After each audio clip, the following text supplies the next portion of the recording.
नमस्ते। Supreme court का ना एक ऐसा फैसला आया है जो सीधा सीधा उन परिवारों पर असर डालेगा जिनके बच्चे सरकारी नौकरी की तैयारी कर रहे हैं। इसने आरक्षण के नियमों को इस तरह बदल दिया है कि कुछ लोग इसे न्याय कह रहे हैं तो कुछ इसे एक बहुत बड़ा झटका मान रहे हैं। तो सारा खेल बस एक सवाल पर टिका है।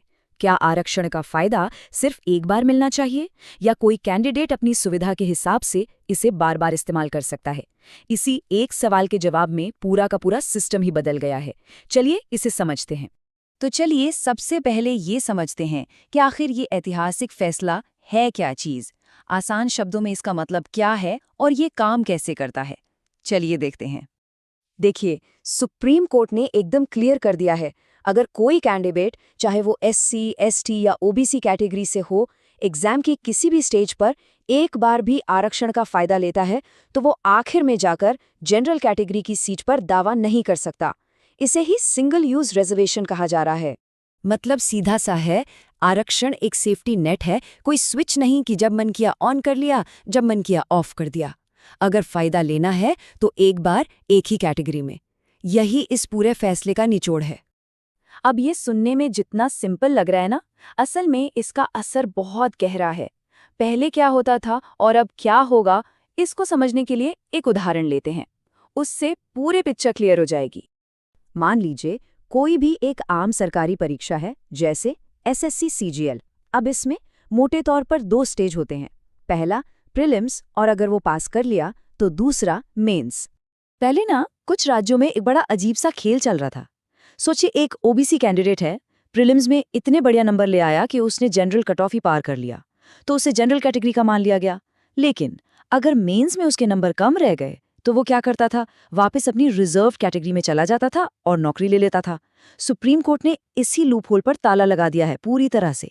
अब रूल सिंपल है, अगर कोई एक बार जनरल बोर्ड में बैठ गया तो उसे आखिर तक उसी में सफर करना होगा। कोर्ट ने ना इसे समझाने के लिए एक बहुत ही सीधी सी बात कही, एक नाव में एक बार बैठोगे।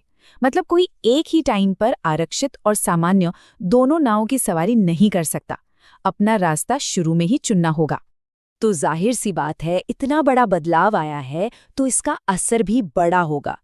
अब सवाल ये उठता है कि भाई इससे फायदा किसको हो रहा है और नुकसान किसको, और इसको लेकर समाज में राय एकदम बंटी हुई है। एक तरफ जनरल कैटेगरी के लोगों का कहना है, चलो आखिरकार न्याय हुआ। उनका मानना है कि सिस्टम का जो गलत इस्तेमाल हो रहा था वो अब रुक गया है। दूसरी तरफ आरक्षित श्रेणी के कुछ लोगों का कहना है, ये तो हमारे खिलाफ है। उनकी दलील ये है कि इससे तो जो टैलेंटेड रिजर्व्ड कैंडिडेट्स हैं उनके मौके कम हो जाएंगे।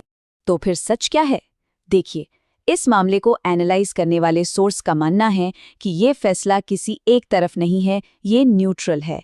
इसका असली निशाना आरक्षण नहीं बल्कि सिस्टम का गलत इस्तेमाल है। और ये फैसला ना एक और भी गहरे सवाल को हमारे सामने लाकर खड़ा कर देता है। एक ऐसा सवाल जिस पर सोर्स ने अपनी एक बहुत मजबूत राय रखी है, और ये सवाल सीधा आरक्षण की जड़ से जुड़ा है। सोर्स एक बहुत ही फंडामेंटल सवाल उठाता है, क्या आज के दौर में भी आरक्षण का आधार सिर्फ जाति होनी चाहिए? ये वो बड़ा सवाल है जिस पर सालों से बहस चल रही है। और इस पर सोर्स की राय एकदम साफ है।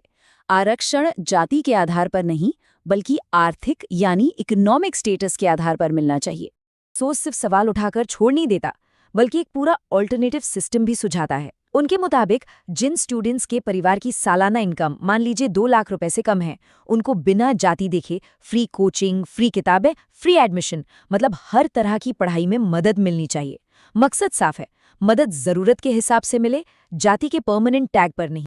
लेकिन हम सब ये जानते हैं कि ये एक कड़वी राजनीतिक सच्चाई है। वोट बैंक पॉलिटिक्स के चलते इस तरह का फंडामेंटल बदलाव लाना बहुत ही मुश्किल है। तो आखिर में इस पूरे फैसले को हम देखें कैसे? क्या ये सिस्टम में एक जरूरी सुधार है? सोर्स का जो निष्कर्ष है वो यही है कि सुप्रीम कोर्ट का इरादा आरक्षण के पेड़ को काटना नहीं था। उनका मकसद था बस उसके आसपास जो फालतू की झाड़ियां उगाई थी उन्हें साफ करना, मतलब सिस्टम में जो धोखाधड़ी हो रही थी उसे रोकना। तो सवाल आखिर में यही रह जाता है, क्या ये फैसला अपने आप में सही है, पूरा न्याय है, या फिर ये बस एक आधा अधूरा सुधार है? ये एक ऐसा सवाल है जिस पे सोचना बहुत जरूरी है।